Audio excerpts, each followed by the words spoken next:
මේක සිද්ධ වුණේ මෙහෙමයි. ඒ තමයි පින්වත්නි මේ පෝය දවසක මිනිස්සු ඔක්කොම ගිහිල්ලා පෝය දවසේ විහිරි හවස් කාලේ. ඉස්සර ඉතින් සිල් අරන් උදේ ඉඳලා හැන්දෑව වෙනකල්ම විහිරි ඉන්නවා කියලා නෑ බුද්ධ කාලේ. බුද්ධ කාලේ උදේම උපෝසතිය සමාදන් වෙලා වැඩ කටයුතු නවත්තලා එදාට බණ භාවනා කරගෙන ගෙදර ඉඳලා හවස් කාලේ මල් පහන් අරගෙන විහෙරට යනවා. ගිහිල්ලා සංඝයාගෙන් බණ දහම් අහලා හවස් වෙලා මීට ගෙදරට ඇවිල්ලා පහුවදා ඉලි වෙනකල් උපෝසතිය ආරක්ෂා කරනවා බුද්ධ කාලේ. එතකොට ඔහොම මිනිස්සු ටිකක් විහෙරට ගිහිල්ලා හවස් කාලේ බණ ඇහුවා. බණ අහලා එන්න හදනකොට එක උපාසිකාවක් දැක්කා. විහිරේ කොතනකවත් පහන් දැල්වලා නැහැ. එතකොට මේ විහෙරට ඇතුල් වෙන තැනම දන්සභා මණ්ඩපේ තියෙන්නේ. එතකොට දන්සභා මණ්ඩපෙත් නැහැ. ඊට පස්සේ මොකද කළේ? ඈ ඉක්මනට පණිවිඩයක් ඇවලා ගෙදරින් තෙලුයි තිරා ආදී ගෙනල්ලා පහන් දැල්ලුවා. පහනක් දැල්වලා එතකොට දන්සභා මණ්ඩපෙත් ඉස්සරහා තියෙන පහන දැල්ලුවා. දැන් ඒකෙන් තමයි මුළු දන්සභා මණ්ඩපෙම එළිය වැටෙන්නේ. ඉතින් සංඝයා හවස් කාලේ දන්සභා මණ්ඩපයට වඩිනවා දැක්කා. ඈට පුදුම සතුටුයි. අර සංඝයා දහම් සාකච්ඡා කරන්නේ ඔක්කොම කරන්නේ අර ඈ දැල්ලපු පහන් එළියෙන්. ඉතින් ඈට පුදුම සන්තෝසයි. ඊට පස්සේ කාලෙක ඈ කලුරිය කළා යම් රෝගයකින් දෙව්ලොව තවතිසා දිව්‍ය ලෝකෙ ඉපදුනා. ඇයගේ විමානයේ නම ජෝති රස විමානය. පහන් ආලෝකයක් පුදලා. ඊට පස්සේ මොගලම් මහරහතන් වහන්සේ තමයි දෙව්ලොව වැඩියේ. මොගලම් මහරහතන් වහන්සේ දැක්කා මේ පහන් මේ අර දිව්‍යාංගනාව ඉන්නවා. ඉතින් ඒ දිව්‍යාංගනාවෙන් අහනවා පින්වත් දෙව්දුව ඔබ ඔය සුන්දර රූපෙන් බැබලි ඉන්නේ හැම දිසාවම බබලන ඕෂධි තාරකාවක් වගේ. ඇත්තටම මේ වගේ ලස්සනක් මොන පිනකින්ද මෙච්චර ප්‍රිය උපදවන සැප සම්පත් මොන පිනකින්ද ලැබුණේ? ඔබගේ ශරීරයෙන් එලියක් විහිදෙනවා හරිම නිර්මල පැහැදිලි. මොකද්ද ඔය තරම් බබලන පින? ඒ වගේම සියලු අංගපසංගින් ශරීරේනොත් රැස් විහිදෙනවා. ඒතකොට දෙවිවරුන්ගේ ස්වභාවය බලන්න. ඊට පස්සේ කියනවා දෙව්දුව මනුස්ස ලෝකයේ ඉන්න කාලේ මොකද්ද කළේ? ඔච්චරම මේ ආනුභව සම්පන්න වෙන්න මහා පිනක් කරලා තියෙනව නේද? ඊට පස්සේ මොගලම් මහරහතන් වහන්සේ අහපු ප්‍රශ්නෙට දෙව්දුව උත්තර දෙනවා මං අතීත ජීවිතයේ මිනිස් ලෝකයේ මනුස්ස දුවක් කියලා හිටියා. ඊට පස්සේ මහා ඝන අන්ධකාරයක් තිබුණා. පහන් ආලෝකයක් අවශ්‍යම වෙච්ච වෙලාවක්. ඉතින් මං ඒ පහන් ආලෝකය ලබා දුන්නා. දැන් බලන්න ආලෝක පූජාවේ ආනිසංස. ආලෝක පූජාවේ ආනිසංස. කවුරු හරි කෙනෙක් ඝන අන්ධකාරයේ පවතින විට පහන් ආලෝකය අත්‍යවශ්‍ය වන විට ඒ වෙලාවට පහන් පූජා කරනවා නම් ආන්නේ කෙනාට ජෝති රස කියන දිව්‍ය විමාන ඉපදෙන්න පුළුවන්. ඒ විමානයේ ගොඩාක් ලස්සන මල් වර්ග තියෙනවා. සුදු නෙළුම් වර්ග තියෙනවා. ඒ පිනෙන් තමයි මෙවැනි ලස්සනක් මට ලැබුණේ. ඒ පිනෙන්මයි මේ සම්පත් ලැබුණේ. සිතට ප්‍රිය උපදවන මේ සැප සම්පත් ඔක්කොම ලැබුණේ නිසා. මගේ ශරීරයෙන් එළිය විහිදෙන්නේ ඒ පින නිසා. මගේ සියලු අංගපසංගින් එළිය විහිදෙන්නේ ඒ පින නිසා. මහානුභාව සම්පන්න ස්වාමීන් වහන්සේ මම ඕක තමයි කො මනුස්ස ලෝකේ කරගත්තේ පහනක් පූජා කරපු එක. දැන් බලන්න එයාට ඒ දිව්‍ය ලෝකේ දිව්‍ය සම්පත්තිය සලසා දුන්නානේ. කොච්චර සතුටින් මේ ඇයි පින සිහි කර ඉන්න ඇතිද? ඒකට අද කාලේ මිනිස්සු කොච්චර පහන් පූජා කරලා තියෙනවද? කොච්චර ආලෝක විදුලි ආලෝක කොච්චර පූජා කරලා තියෙනවද? සතුටු වෙන්න ඕනේ ඒවා ගැන. හිතා සතුටු වෙන්න ඕන. නමුත් මෙච්චර මිනිස්සුන්ට පින් තියෙද්දි අද කාලේ මිනිස්සු පසුතැවෙන ඒවා කරන්නේ. ඒ කියන්නේ හිතන්නේ මොකක් හරි වැරදිච්ච දෙයක්, මොකක් හරි සීලයක් කැඩිච්ච එකක්, කවුරු හරි කියපු එකක්, හිත රිදෙන දෙයක්, මොකක් හරි දුකක් හිතා ඉන්නවා අච්චර පින් තියෙද්දි. ඒ අසනීපේ මෙයාලට තිබ්බේ නැහැ. මෙයාලත් පින් කළා, ඔයාලත් පින් කළා. මෙයාලා ඒ හිත සතුටෙන් ඉඳලා දිවලෝ ගියා. දැන් අද කාලේ ඉන්න අයට අසනීපයක් තියෙනවා. ඒ තමයි කොච්චර යහපත් හොඳ දේවල් තමන්ගෙන් ඕනත් තමන්ට වැරදිච්ච තැනක් අල්ලගෙන මොකක් හරි දුක් වෙවි ඉන්නවා. අසතුටු වෙවි ඉන්නවා. පසුතැවි ඉන්නවා. එතකොට මේ දුක්ඛ දෝමනස්සේ තියෙන අයට දෙව්ලොව සම්පත්තියට බාධායි. ඉතින් ඒ නිසා මේ පහම් පූජා ඉතින් මේ පහම් පූජාවේ ආනිසංස බලනකොට පින්වතුනි ඉස්සර බුදුරජාණන් වහන්සේ වනයේ වැඩි වෙලාවක මීට කල්ප ලක්ෂයකට කලින් පදුමුත්තර බුදුරජාණන් වහන්සේ එක්තරා මානවකෙක් බුදුරජාණන් වහන්සේ ඉස්සරහා පහනක් දැල්ලුවා. හරි සතුටුයි මෙයාට. බුදුරජාණන් වහන්සේ නිරෝධ සමපත්තෙන් වැඩි ඉන්නේ. ආය තිරේ පාත් මේ තෙල් ඉවරුන්ට තිර දාලා ආය පහන පත්තු කළා.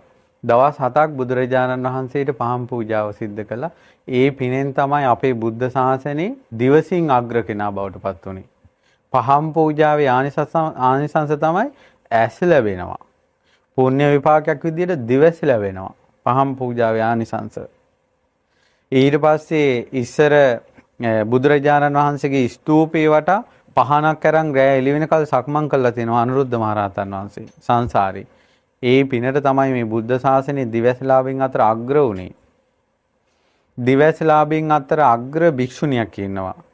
ඒ භික්ෂුණීන් වහන්සේ සංසාරේ කළා තියෙන්නේ මහිතේ සකුලා කියලා නම. ඒ භික්ෂුණීන් වහන්සේ සංසාරේ කළා තියෙන පින තමයි පහන් පූජාව. එයින් තමයි දිවස් ලැබුණේ. එච්චර විපාකයි. පින්වතුනි අතීත කාලේ බුදුරජාණන් වහන්සේ නමක් වැඩි හිටියා. ඒ බුදුරජාණන් වහන්සේගේ නම පබස්සර.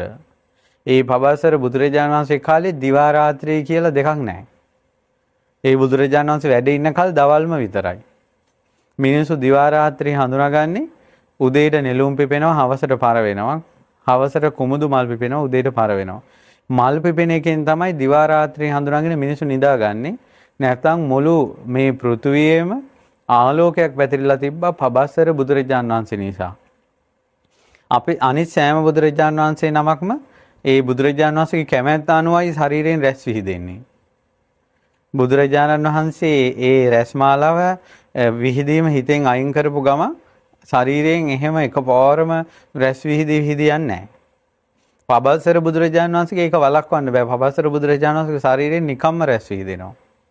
ඒකට හේතුව තමයි කියනවා අතීතයේ මේ චෛත්‍යයකට පහනක් අරන් රෑ පැදකුණු කළා. ඒ පැදකුණු කරනකොට ප්‍රීතිය උපදිනවා. ඊට පස්සේ පහන් ගොඩාක් අරන් අතින් මේ පැදකුණු කළා. ඒත් ප්‍රීතියම උපදිනවා. ඊට පස්සේ හිසේ පහනක් තියාගෙන සෑය පැදකුණු කළා. ඒත් ප්‍රීතිය උපදිනවා. ඊට පස්සේ මොකද කළා තියෙන්නේ? ඇඟ හැමදැනම රෙදි වෙලාගෙන ඇඟේ තෙල් හලාගෙන මගේ මුළු ජීවිතේම සෑයට පහනක් වේවා කියලා ශරීරයට ගිනි තියාගෙන. මේක මේ අතීතයේ වෙච්ච දෙයක්. ඊටාම කල්ප ලක්ෂ ගානකට කලින් අසංඛ්‍ය ගානකට කලින් වෙච්ච දෙයක් මේ කියන්නේ.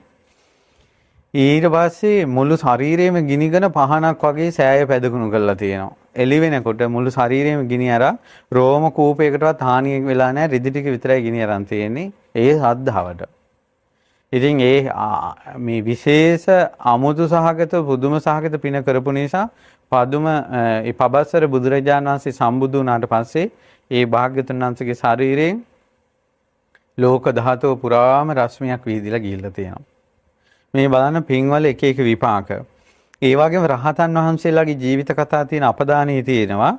එක අපදානයක් එක පහනක් පූජා කරලා බුදුරජාණන් වහන්සේගේ ආදාහන චිතකයට පහන පූජා කළා. ඒ පහන එයා විтин විට බල්ලා තිනවා එළි වෙන කල්ම පත් වෙලා. ඉතින් ඒකේ විපාක විදිහට එයා ඒ සන්තෝෂෙන් තවතිසා දිව්‍ය ලෝකෙ ඉපදිලා ඒ මුළු ඒකදීප කියලා ඒ පහනේම බැලුවොත් ඒක මහාන එකම පහන් යායා. හැමදැනම පහන් දැල් වෙනවා. ඒ විමානය කියලා තියෙන ඒකදීප විමානය කියලා. ඊට දැන් වෙන දෙවි කෙනෙක් ඒ විමානේ පහළ වුණොත් අර පහන් නැහැ. ඒක පිනටයි ඒක සිද්ධ වෙන්නේ. ඊට පස්සේ ශරීරයෙන් සූර්යාලෝකයේ වගේ විශාල රශ්මියක් විහිදිලා තියෙනවා. මේ චිතකයට පහනක් දැල්වලා. ඒ වගේම පවුරු පර්වත ගල් විනිවිද හාත්පස යොදුන් 100ක් දුර පේනවා. නිකන් සාමාන්‍ය මස් ඇසට කිලෝමීටර් 1000ක් පේනවා. අඳුරක් නැහැ. පහන් පූජාවේ ආනිසංස. ඊළඟට 77 වරක් දෙව්ලොව ඉපදිලා තියෙනවා. 31 වාරයක් සක්දෙවිඳු වෙලා ඉපදිලා තියෙනවා. 28 වාරයක් සක්විති රජ වෙලා ඉපදිලා තියෙනවා. මනුස්ස ලෝකේ ඉපදුනාට පස්සේ ඇස්පිය හෙල්ලලා නැහැ. එච්චරේ පහම් පූජාවේ ආනිසංස. ඊට පස්සේ මේ අපේ ගෞතම බුදුරජාණන් වහන්සේගේ ශාසනේ අරහත්ත්වයට පත් වෙලා තියෙනවා. අප්‍රමාණ දිව්‍ය ඥාන දිව්‍ය ඇසක් පහළ වෙලා තියෙනවා. මේ ඔක්කොම පහම් පූජාවේ ආනිසංස. තව දින පංච දීපිය පහක් පූජා කරපු ස්වාමීන් වහන්සේ නමක් ගැන අතීතයේ පදමුත්තර බුදුරජාණන් වහන්සේගේ බෝධිය වටා පහම් පූජා කරලා තියෙනවා. දිව්‍ය හෝ මනුස්ස ලෝකෙ ඉපදෙද්දී අහසේ දඬුවට පහන්. ඒ කියන්නේ එයා දිව්‍ය හෝ මනුස්ස ලෝකෙ ඉපදෙද්දී කවදාවත් අඳුරක් නැහැ, හැම වෙලාවෙම ආලෝකයෙම පහළ වෙලා තියෙනවා. රාත්‍රියකවත් අඳුරකට වැටිලා නැහැ. ඊට පස්සේ තියෙනවා යොදුන් 100ක් දුර මසසින් බලන්න පුළුවන්. ඊළඟට සක්විති රජ වෙලා දෙව්ලොව ඉපදිලා අවසාන ජීවිතේ අරහත්ත්වයට පත් වෙලා තියෙනවා. මේ ඔක්කොම පහම් පූජාවේ ආනිසංස. සාමාන්‍යයෙන් පහම් පූජාව තියෙන්නේ හොඳ ඇස් ලැබීම පිණිස තමයි. සාමාන්‍යයෙන් ඇස් දුර්වල අය ඊළඟට ඇස් රෝග පිණිස බෝධි පූජාවල් කරන අය අනිවාර්යෙන් කළ යුතු පූජාවක් තමයි පහම් පූජාව. ඊළඟට විශේෂයෙන් කණ්ණාඩි දාන අය ගොඩ ඉන්නවනේ දැන්. අනිවාර්යෙන් ඒ අය නිතර පූජා කරන්න මේ විශේෂ පූජාවක් විදිහට පහම් පූජාව. ඇස් රෝග හටගන්නේ. ඇස් රෝග හටගන්නේ නැති විදිහේ ආමිෂ පූජාවක් තමයි පහම් පූජාව. ඒ වගේම තමයි ඇස් රෝග හටගන්නේ නැති විදිහේ බලවත් වෙනක් තමයි සිල්වතුන් ගුණවතුන් වෙහෙර විහාර බෝධි ස්තූප දැකලා සන්තෝෂ වෙන එක. ආර්යයන් වහන්සේලා දැකලා සතුටු වෙන ඇස්වලට ඇස් රෝග හටගන්නේ.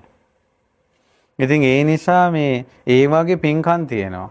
ඊළඟට සමහර අපිට මුණ ගැහිලා තියෙනවා සමහර අයගේ මිනිසුන්ගේ ජීවිතවල ඉන්න ප්‍රේතයෝ තද අන්ධකාරේ අගක් මුලක් ආතක් පාතක් නැතුව ඉන්න ප්‍රේතයෝ ඉන්නෝ තද අන්ධකාරේ. ඒ වගේ ප්‍රේතයන්ට පින් දීමේදී ආලෝක පූජාවල් කළා පින් දුන්නොත් එහෙම ඒ ප්‍රේතයාට ඒ අන්ධකාරය නැති වෙලා යනවා. ඉතින් ඒ නිසා මේ පහම් පූජාව ඒ වගේ දෙයක් එච්චර ආනිසංස තියෙන දෙයක්. ඉතින් බලන්න එක එක පින්කම් වලට තියෙන ආනිසංස. දැන් බලන්න අර එක පහනක් පූජා කළා කල්ප ලක්ෂයක් සුගතියේම ඉපදිලා තියෙනවානේ.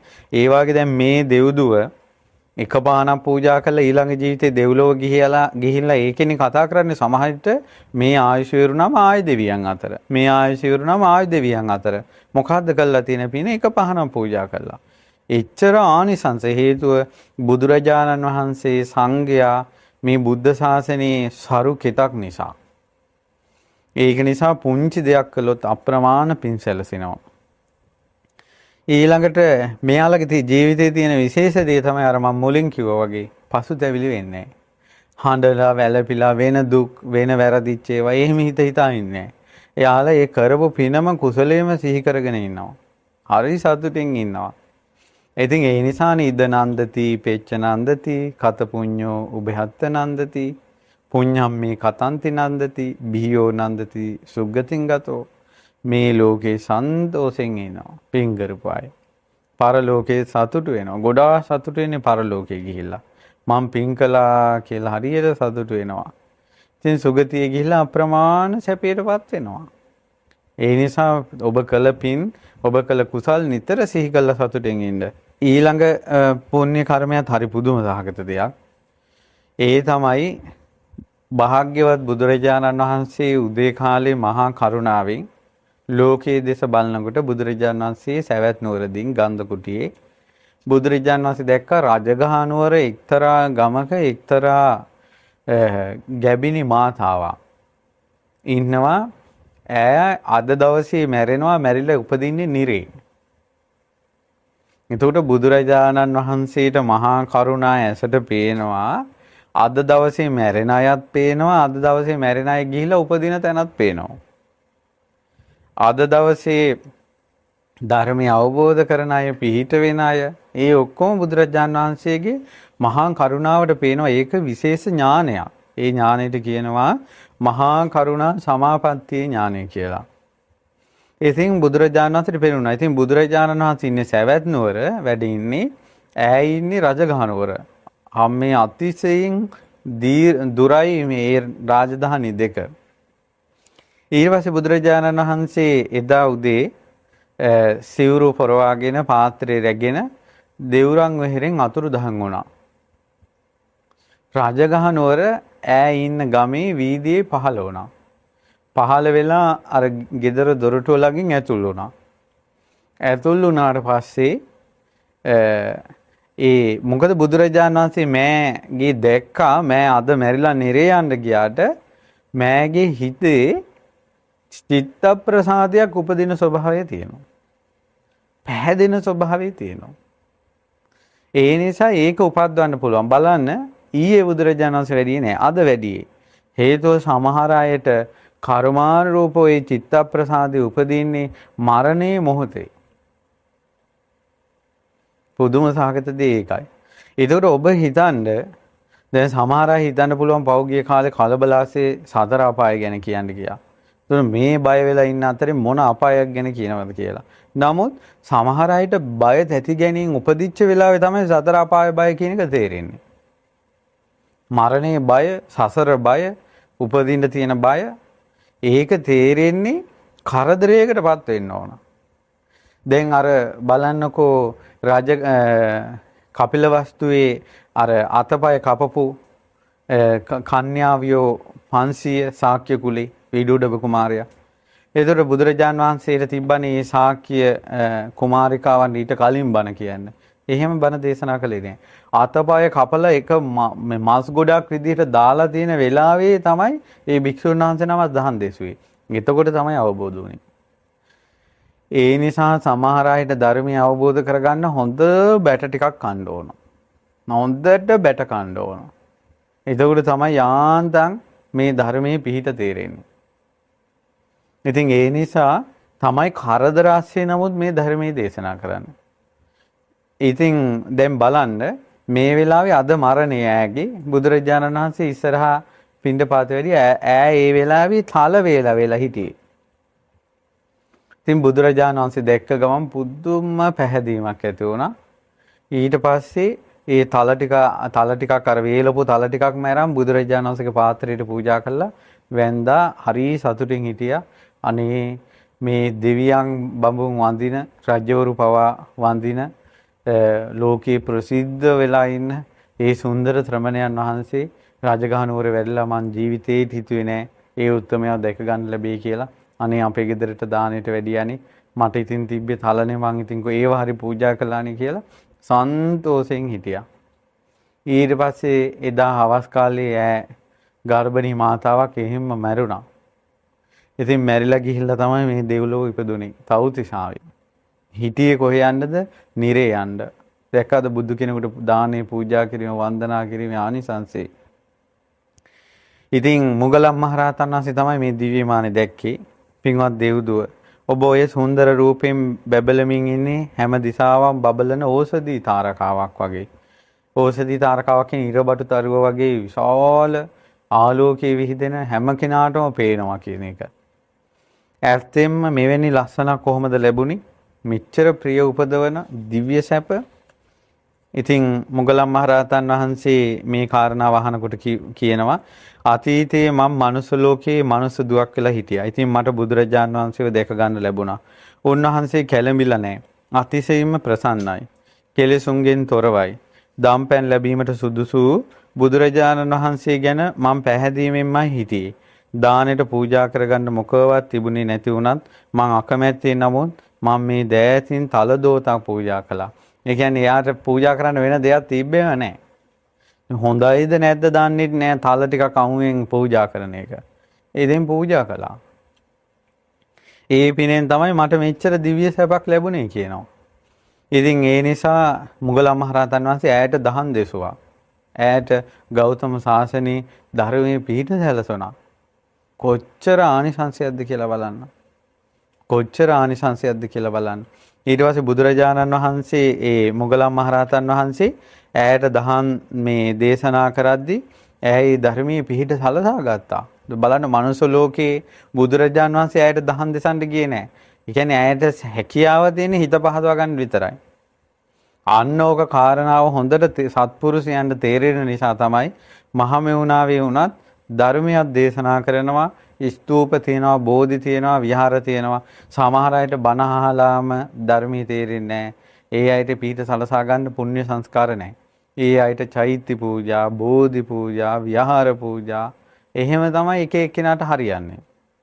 ඉතින් මහා මෙවුනාව කියලා කියනකොට ඒ හැම සංස්කාරයක්ම තියෙන ඕනම කෙනෙකුට දහමේ පිහිට සලසා ගන්න පුළුවන් විදිහේ පරිසරයක් තියෙනවා. මේ ඇත්ත කතාව කියන්නේ. ඉතින් චෛත්‍ය වඳින්න පුළුවන්, බෝධි වඳින්න පුළුවන්, විහාර වඳින්න පුළුවන්, දම්පැන් පූජා කරන්න පුළුවන්, විහෙර විහාර හදන්න පුළුවන්, බණ දහම් ඉගෙන ගන්න පුළුවන්, පොත්පත් කියවන්න පුළුවන්. ඊළඟට භාවනා තියෙන මේ වැඩසටහන් තියෙනවා. ඒවට සහභාගී වෙන්න පුළුවන්. සති භාවනා තියෙනවා. පැවිදි බව තියෙනවා. ඊළඟට මේ ධර්මයේ දේශනා කරන්න අවස්ථාව තියෙනවා. භාවනාව පුරුදු කරන්න අවස්ථාව තියෙනවා. කොච්චර මේ බුද්ධ ශාසනයෙන් පිහිට ගන්න සුන්දර තැනක් විදිහට තියෙනවද? ඉතින් ඒ නිසා ඒවා සත්පුරුෂයෝ තමයි ලෝකෙට දායාද කළේ. ඉතින් එක එක්කෙනාට පුළුවන් දේවල්. ඉතින් ඒ නිසා පින්වතුනි ඔන්න ඔය වාගේ විමාන වස්තුත් තියෙනවා. ඊළඟට තියෙන දිව්‍ය විමානේ මේක නම් හරි යගේ. ඒ තමයි මේ විමානේ හරිම ලස්සනයි. ලස්සන මල් පිරීලා තියෙනවා. හරි රූප શોභා ඇති දිව්වරුන් දිව්‍යාංගනාවන් නිතරම ගැවසෙනවා. කොස්වහලීනියන් දිව්‍ය මොනරුන් දිව්‍ය හංසයන් පිරීලා ඉන්නවා. කෝකිලයන්ගේ මధుර වූ හඬ හැමතැනම පැතිරෙනවා. දිව්‍ය ලෝකෙත් සත්ව සිව්පාවෝ ඉන්නවා. හැබැයි මේ අය කර්මානුරූපවයි. කර්මානුරූපව කියන්නේ අපාය විස්තර ඉගෙන ගන්නකොට දැක්ක නේද? ඒ ගිජු ලිහිනියෝ උකුස්සෝ ඒ කෙනාගේ පාපයට අනුවනේ හැදෙන්නේ. ඒ වගේ තමයි මෙතන මේ දිව්‍ය විමානේ ඒ දිව්‍ය සත්තු ඇහැට ප්‍රිය උපදවන කනට මීරි හඬ ගෙනත් දෙන සුන්දර දර්ශනයක් පවතින ඒ සතාසිව්පාවා ඒ දිව්‍ය විමානයේ ඉන්න කෙනාගේ පිනට පහළ වෙන්නේ. ඒතකොට මේ දිව්‍යයි විමානයෙන් චුත වෙච්ච ගමන් මේ ඔක්කොම අතුරුදහන් වෙනවා. ඉතින් කියනවා දැන් ඔය කියන්නේ සමහරවිට තාත්තා ඉදින් මේ ගෙදර පුදුම ලස්සනට තිබ්බා. තාත්තා නැති වුණත් හරි මේ ගෙදර පාළු වෙලා ගියා. ඒකේ හේතුව තමයි තාත්තාගේ පිනට තමයි මේ ගෙදර පිරිලා සතුටෙන් එළියට තිබ්බේ. මේ පින තියෙන කෙනා නැති වෙච්ච ගමන් ආයෙ මූසල වෙලා යනවා.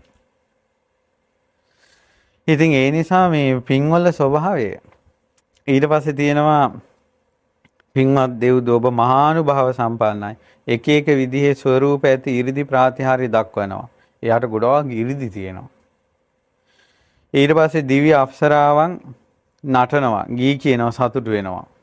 මහානුභාව සම්පන්න දෙව්දුව ඔබ මහා 이르දිමත් කෙනෙක්. මේ වාගේ නම් මේක නම් පුදුම පිනක් කිව්වා. මොකද්ද හැවුවා කළපු පින? ඊට පස්සේ කිව්වා හරි ලස්සනයි. අහං මනුස්සේසු මනුස්ස භූතා පතිබ්බතා නාඤ්ඤමනා අවහොසින් කියනවා මම මනුස්ස ලෝකයේ මනුස්ස දුවක් මේ මනුස්ස දුවක් කියලා ඉද්දී මං කරපු ලොකුම පින තමයි පතිවෘතාව රැක්කා කිව්වා. මගේ තිබ්බ ජීවිතේ එකම විශේෂ ගුණේ තමයි කිව්වා පතිවෘතාව රැක්කා කිව්වා මං. වෙන මිනිසෙක් ගැන හිතුවේ නෑ කිව්වා. පතිවෘතාව රැකපු අය දිව්‍ය ලෝකේ ඉපදුනාට පස්සේ පින්වතුනි අනිත් දෙවරු පවා හිස නමනවා. දැන් මෑගේ උපස්ථානෙට දෙවරුත් එනවා. මෑ ස්ත්‍රියක්. දැන් බලන්න ඇහැට කනට ප්‍රිය මනාප දේවල්ම විමානේ හටගත්ත හැටි. ඒ කියන්නේ ස්වාමියෙකුට බිරිඳකගෙන් ලැබෙන ප්‍රිය මනාපම වස්තුව තමයි ඒ ස්වාමියාව ඉක්මවන්නේ නැති එක. වෙන මිනිහෙක් ගැන ඒ මේන මිනිස්සු පිටිපස්සේ යන්නේ නැති එක. ස්වාමියාගේ ප්‍රිය මනාපම වස්තුව දීමේ විපාක විදියට දිව්‍ය ලෝකේ වෙන කිසිම දෙවරුන්ට නැති ප්‍රිය මනාප වස්තු උපදිනවා. පතිවෘතාව රැකපු කාන්තාවකට සසරේ උපදිද්දි වෙන කෙනෙකුට බනින්නවත් හිතෙන්නේ නැහැ කියනවා යාට. එච්චර ආනුභාවය කියන පතිවෘතාව සහ බඹසර. කුමරි බඹසර රකින්නවා. ඒ කියන්නේ විවාහ වෙනකල් කාමසේවනයක් තනියෙන් හෝ බාහිර කෙනෙක් සමග කරන්නේ. ඊට පස්සේ විවාහ වුණාට පස්සේ ස්වාමියාව ඉක්මව හැසිරෙන්නේ නැහැ. ඒ බඹසර ඒ පතිවෘතාව කොච්චර බලවත්ද කියනවා නම් දිව්‍ය ලෝකෙ ඉපදුනාට පස්සේ දිව්වරු පවා ඈට යටත් වෙනවා.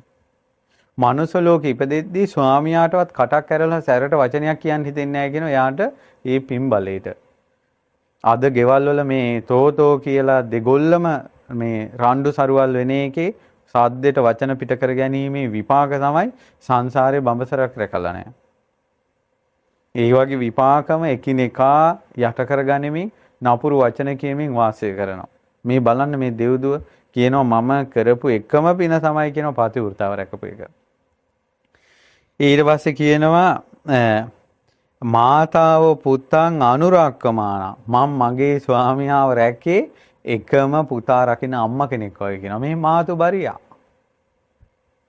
මම මගේ ස්වාමියා දිහා දැක්කේ මගේ දරුවෙක් වගේ කියලා. කොහොමද? ඊට පස්සේ කියනවා කුද්ධා පහන් නාපරුසං අවෝච මනුෂයා කරන වැඩ නිසා මට තරහ ආපු අවස්ථා තියෙනවා කියනවා. කවදාවත් මං කටින් සැරට වචනයක් කියලා නැහැ කියනවා. මගේ හිතට තරහ ආවත්. මෙන්න පිං මෙන්න කුසල්. ස්වාමියා කරන වැරදි වලට සමහරට පුදුම තරහක් එනවා කියනවා හිතට. කවදාවත් සැරට වචනයක් කියලා නැහැ කියනවා. ඊට පස්සේ තියෙනවා සච්චේ ඨිතා මෝස වජ්ජම් පහය මං ඇත්ත මගේ මිනිසයාට බොරුවක් නම් මං කියලා නැහැ කියනවා. මං ඇත්තම කතා කළා කියනවා. ඊට පස්සේ දානේ රතා සංඝහිත භාවා මම දන් දුන්නා. ස්වාමියාට හොඳට කන්න බොන්න දුන්නා. ගෙදර ඉන්න අයට හොඳට කන්න බොන්න දුන්නා. හොරෙන් කෑවේ නෑ මං. ජීවිතේට මම ස්වාමියාට නොදී හොරෙන් කාලා නෑ කියනවා. ගෙදර එන මිනිසුන්ට මම හොඳට කන්න බොන්න දුන්නා කියනවා. ආංගල නෑ කියනවා. කොහොමද මෙන්න ස්ත්‍රී මෙන්න ගුණවතුන් මෙන්න ගුණවත් කාන්තාවන් මේ ගුණ තියෙන අයනේ දෙව්ලෝ යන්නේ. ඊට පස්සේ තියෙනවා අන්නංච පානංච පසන්න චිත්තා මිනිසෙකුට කෑම බීම කන බොන දෙයක් දුන්නත් පැහැදිලා දෙන්නේ තුටු පුටු ගගා මූණෙල්ලගෙන මන් දීලා නැහැ කියනවා. මිනිසයාටත් මූණෙල්ලා කනවා බොනවා කියලා එහෙම නැහැ කියනවා. තේ ගෝපයක් දුන්නත් අත් දෙකෙන් දෙන්නේ. මහත්තයා මේක බොන්න කියලා. තේක මේ සුදුද බොනවා.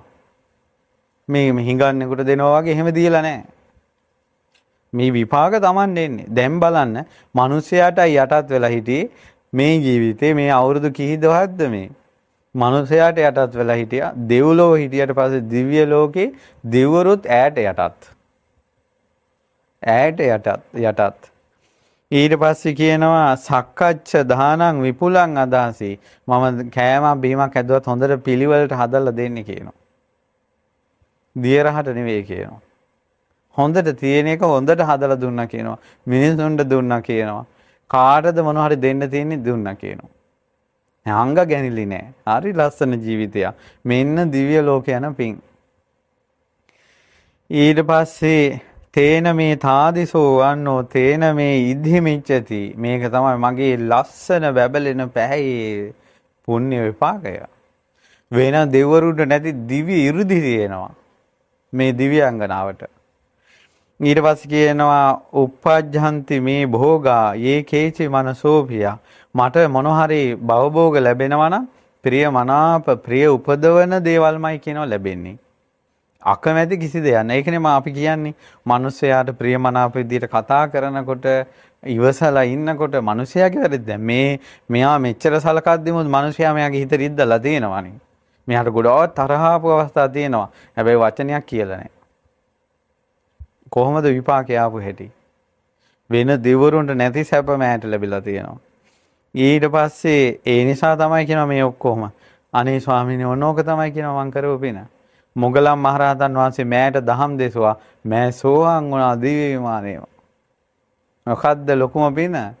මොකද්ද ලොකුම පින? ස්වාමියාට යටත් වෙලා ඉන්න එක. පතිවෘතාව. අද ඉඳලා පුරුදු කරගන්න ගුණධර්ම පින්වතුනි.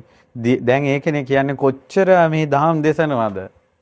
මේ ධර්මයේ පුරුදු කරලා පින්වතුනි දෙව්ලොව ගියොත් ඒ ආනුභාව සම්පන්න සත්පුරුෂ දෙවියන්ගෙන් දහම් අසද්දී එහෙම Tamande ජීවිත අවබෝධයක් කරා යන්න පුළුවන්. මේ උදාහරණ තියෙන්නේ. මේ උදාහරණ තියෙන්නේ. ඉතින් ඒ නිසා පින්වතුනි දැන් මෙච්චර කරදර කංකටළු මැද්දේ මෙච්චර බණ දහම් ඉගෙනගෙන ආසාවෙන් සංසාර දුකෙන් නිදහස් වෙන්න කැමැත්තක් තියෙන ඔබට ඔබ කරන යහපත් ගුණධර්මات එක්ක සත්පුරුෂයන්ගේ ඇසුරට වැටුණාට පස්සේ ඔබ අනිවාර්යෙන් දහමෙන් ප්‍රයෝජනයක් ගන්න කෙනෙක් බවට පත් වෙනවා. ගෞතම බුද්ධ ශාසනයේ පිහිට නැති වෙලා නැහැ පින්වත්නි. ඒ පිහිට ලබා ගන්න පුළුවන්. මනුස්ස ලෝකයේ හෝ වේවා, දෙව්ලොව හෝ වේවා. පතිවෘතාව ඒසා විපාකයි. ඊළඟ දිව්‍ය විමානෙත් ඒ වගේ එකක්. ඒ දිව්‍ය විමානයේ වායුරෝධී මාණික්‍ය වලින් සරසල ලස්සන කැටයන් තියෙනවා. ප්‍රභාස්වරයි. ඒ විමානෙට නැගගත් ඔබ සිතූ පරිද්දෙන් එක එක විදිහට 이르දි ප්‍රාතිහාර්යයන් දක්වනවා. ඔබ වට කරගෙන සිටින මේ දිව්‍ය අප්සරාවන් නටනවා, සින්දු කියනවා, සතුටු කරනවා. එච්චර මේ ඒ අධිපති දිව්‍ය විමානේ. මහානුභාව ඇති පින්වත් දෙව්දුව. ඔබ 이르දිමත් කෙනෙක්. මිනිස්සු ලෝකේ මොකද්ද කරපු පින අනිත් දිවරුන්ට වැඩි 이르දිය වැඩියයි. ඊට පස්සේ කියනවා අනේ ස්වාමීනි අහං මනුස්ස භූතේසු මනුස්සේසු මනුස්ස භූතා උපාසිකා චක්කුමතෝ අහෝසි. මම මනුස්ස ලෝකයේ ඉදින් බුදුරජාණන් වහන්සේගේ උපාසිකාවක්. තෙරුවන් සරණ ගිය. දැන් බලන්නකො මේ වචනේ පවා උපාසිකා චක්කුමතෝ අහෝසි. මං චක්කුමතයන් වහන්සේගේ ඇස් ඇතියානන් වහන්සේගේ බුදුරජාණන් වහන්සේගේ උපාසිකාවක්. අද කියන්නේ මොකද්ද? මං අහවල් පන්සලේ උපාසිකාවක්. එහෙම නෙවෙයිද කියන්නේ අද කාලේ. අහවල් ගමේ උපාසිකාවක්. අහවල් හාමුදුරන්ගේ දායිකාවක්. එහෙම නේද කියන්නේ? මෙන්න වෙනස. මම බුදුරජාණන් වහන්සේගේ ශ්‍රාවිකාවක්. හරි ලස්සනයි. වචනේ පවා දෙනවා පින්වතුනි ඒක.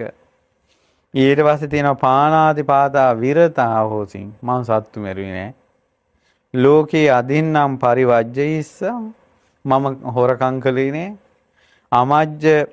අමජ්ජ පානෝච මුසා අභාසින් මම සුරාව ගත්තේ නැහැ, බොරු කිව්වේ නැහැ, සකේන සාමිනාව අහෝසින් තුට්ටා මම මගේ ස්වාමියාගෙන් විතරයි සතුටු වුණේ, වෙන මිනිහලා ගැන පෙරේතකම් කළේ නැහැ. අන්නංච පානංච පසන්න චිත්තා පැහැදුන හිතින් තමයි මිනිසෙකුට කෑමක් බීමක් දුන්නත් දුන්නේ. සක්කච්ඡන් දහනං විපුලං අදාසි දෙන දේ පිළිවෙලට දුන්නා. තේන මේ තාදිසෝ අන්නෝ තේන මේ ඉද මිජ්ජති උප්පජ්ජන්ති මේ භෝගා යේ කෝච මනසෝපියා. දැන් මේ බලන්නකෝ 이르දිය සැපය මට කැමැති දේ උපදිනවකෝ මේ දිව්‍ය විමානේ. මෑ මොකද්ද කරලා තියෙන්නේ? පන්සිල් රැකලා. පන්සිල් පද පහ රැකලා. ඒ වගේම තෙරුවන් සරණ තිබ්බා. තෙරුවන් සරණ තියෙනවා කියලා හොඳටම පැහැදිලි. ඇයි කියන්නේ ස්වාමිනේ මම බුදුරජාණන් වහන්සේගේ උපාසිකාවක්. අහවල් පන්සලේ දායකාවක්වත් අහවල් හාමුදුරන්ගේ දායකාවක් ඒ කතා නැහැ. බුදුරජාණන් වහන්සේගේ ශ්‍රාවිකාවක්. ඔච්චර ලස්සන දේ වචනේ. ඉතින් බලන්න ඒ පිනේ විපාක කියනවා මං හැම දිසාවම බබලනවා කියනවා. අනිත් දිවුරු මාගේ යටතේ ඉන්නේ කියනවා. මේත් දෙවෙනි පතිවෘතාව රැකූ දෙවංගනගේ විමානයයි. මොගලන් මහරහතන් වහන්සේ දහම් දෙසුවා ඈ දහමේ පිහිට සලසා ගත්තා. අදටත් දිව්‍ය සැප විඳින්මින් ඉන්නවා. අවුරුදු 3 කෝටි 60 ලක්ෂයයි මේ දිව්‍ය විමානයේ ආයුෂ. ඉතින් සමහරලාට මේ ආයුෂ විරලා ආයෙත් දෙවංගනක් වෙනවා. පුදුම මේ බුද්ධ ශාසනය කරන පින් සුළුපටු දේවල් නෙවෙයි. බුද්ධ ශාසනයේ සංඝයාට එක දන් හැන්දා පූජා කරලා රැස් කරගන්න පින් බුදුරජාණන් වහන්සේ නැති කාලයක අසංකේයයක් ජීවිතේ හිටියත් ඒ කියන්නේ කල්ප අසංඛේයයක් හිටියත් බුදවරු නැති කාලයක බුද්ධ ශාසනයේ දන් හැන්දා පූජා කරන පින අර කල්ප අසංඛේයයටම රැස් වෙන්නේ නැහැ. ඒකයි පින්වතුනි නැතනම් අපි මේ පෙරේතකමට කියනවා නෙවෙයි දන් දෙන්න කුසල් කරන්න පින් කරන්න කියලා. මේ බුද්ධ ශාසනය කරන පින් සුළුපට දේවල් නෙවෙයි. අනිත් එක මිනිස්සෙගේ හිතක් පැහැදිලිව සන්තෝෂෙන් දන් දෙන්න ලැබෙන කොච්චර කලාතුරකින්ද පින්වතුනි. කොච්චර මිනිස්සු දෙනා ඉන්නවද දීලා තුටුපුටු ගාන. දීලා හිතේ කිසිම සතුටක් නැති. පින කියන එක හිතට දැනෙන්නේ නැති කොච්චර අය ඉන්නවද? ඇයි මේ පිනක් කරලා ඒක හිතට දැනෙන්න ඒක මානසිකාර කරගන්න බෑ මොකක් හරි මරාලයක් කඩාපාත් වෙනවා.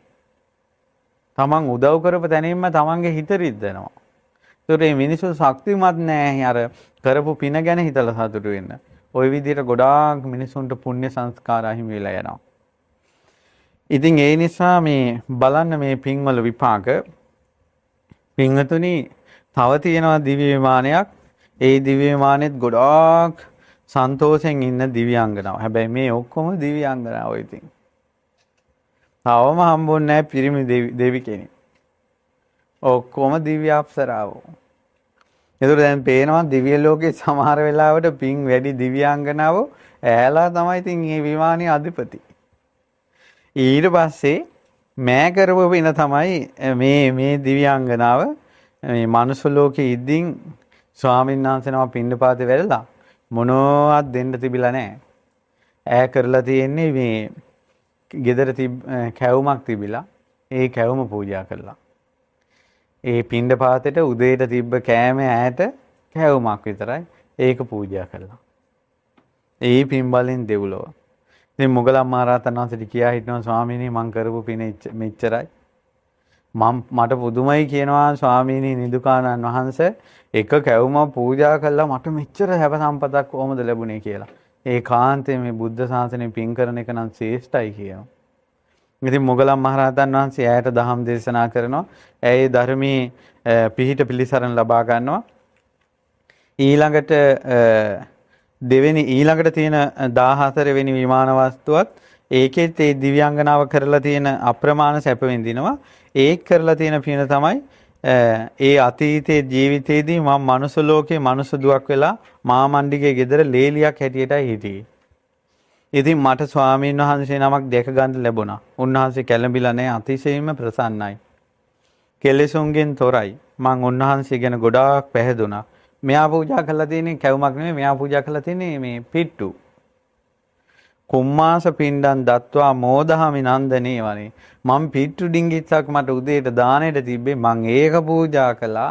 ඒ පින් බලෙන් මං දැන් සැනසෙලා ඉන්නේ කියනවා. තේන මේ තාදිසෝ වන්නෝ තේන මේ ඉද මිච්ඡති. මං මේ ඒ වරණි මේ ඉර්ධියෙන් සැප විඳින්නේ මට කැමැති භවභෝග මේ දිව්‍ය විමානේ උපදින්නේ එක ස්වාමීන් වහන්සේ නමකට උදේට මට තිබ්බ කෑම මේ පිට්ටුවක් පූජා කළා. ඒකේ පින් බලයට කියනවා. ඉතින් ස්වාමීනි ඕකයි මම මනුස්ස ලෝකේ කරගත්ත පින කියලා ඒ දෙව්දුව කියනවා. ඉතින් මොගලන් මහරහතන් වහන්සේ ඇයට දහම් දේශනවා. ඇයි ධර්මයේ පීඨ පිළිසරණ සලසා ගන්නවා. පුංචි දෙයක් වුණත් පින්වතුනි හිත පැහැදීමෙන් දුන්නොත් එහෙම විපාකයේ දෙස බලන්න. සමහර වෙලාවට ඇයට මේක මෙච්චර හිතෙන්ද දැනෙන්න ඇත්තේ එකක් තමයි අර ස්වාමීන් වහන්සේගේ සංවරකම. සමහර ස්වාමීන් වහන්සේලා දැක්කම එකපාරම මතක හිටිනවනේ. ඒ ස්වාමීන් වහන්සේගේ සංවරකම ඊළඟ එක තමයි සමහරලාට මෑ එදා උදේ බඩගින්නේ ඉඳ ඇත්තේ. ඒතකොට තමන් බඩගින්නේ ඉඳලා දෙන දානේ ජීවිතේ මතකයි. ඔබත් කවදා හරි දවසක ඔබට බඩගින්නේ ඉඳලා යම් කිසි කෙනෙකුට යමක් දෙන්න ලැබුණොත් එහෙම ඒ කියන්නේ ඒක දුන්නොත් බඩගිනින්න සිද්ධ වෙනවා. ඒ වගේ අවස්ථා මගහැර ගන්න එපා. ඒවා අහඹු අවස්ථා. ඒවා ආයෙන්නේ නැහැ ජීවිතේට. බඩගින්නේ ඉඳලා දන් දෙන එක. ඒතකොට අපිට දාන 1000ක් අතරේ අර බඩගින්නේ ඉඳලා කරපු පිනම මතක හිටිනවා. පින කියන්නේ පුදුම සාහිත දෙයක්. සමහරවිට අපි කරන්නේ චූටි දෙයක් විපාකේ මහා විශාලයි.